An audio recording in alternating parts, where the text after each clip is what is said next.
একটা টাকাই আপনাকে বাড়াতে পারে কোটিপতি। যদি 100 টাকার নোট পান, এখানে এরকম যেই ছোট নম্বরটা আছে, লাস্ট নম্বর যদি 369 পেয়ে যান, আমি এটা পেয়েছি 549, এখনও পাইনি। এরকমই 200 টাকার নোট হোক, 500 টাকার নোট হোক, 20 টাকার নোট হোক, 50 টাকার নোট হোক, যে কোনো 10 টাকার নোট হোক, যে কোনো নোটে যদি এরকম পেয়ে যান, সবসময় খেয়ালে রাখবেন, যদি পেয়ে যান কি করবেন, এর মধ্যে আতর লাগাবেন। আতর এই মিডিলে একটু আতর, এই জায়গা থেকে এরম দিকটা থেকে, এই যেদিকে নম্বরটা আছে এই দিক থেকে এরম 3টে এরম দাগ টানবেন আতর দিয়ে।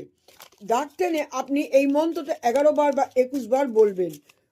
ওম দ্রাং দ্রিং দ্রোং সহা শুক্রায় নমঃ, এই মন্ত্রটা বলবেন। শুক্র হচ্ছে লাক্সারিয়াস লাইফ দিয়ে থাকে, অর্থ পয়সা ধন সম্পদ এগুলো শুক্রর দ্বারা পাওয়া যায়। সুতরাং এই মন্ত্রটা 21 বার বা 11 বার বলবেন।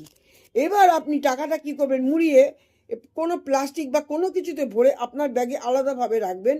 কারণ টাকাটা খরচা হয়ে গেলে আপনি আর টাকাটা পাবেন না, হয় ভুলেও যেতে পারেন। তাই টাকাটা আলাদাভাবে মহিলারা বা পুরুষরা রেখে দেবেন। টাকাটা রেখে দেওয়ার পরে আপনার ব্যাগে ওটা আলাদা থাকবে। আপনি কর্মের মাধ্যমে একটু টাইম লাগতে পারে, কিন্তু করোড়পতির লোক আপনি অবশ্যই হবেন।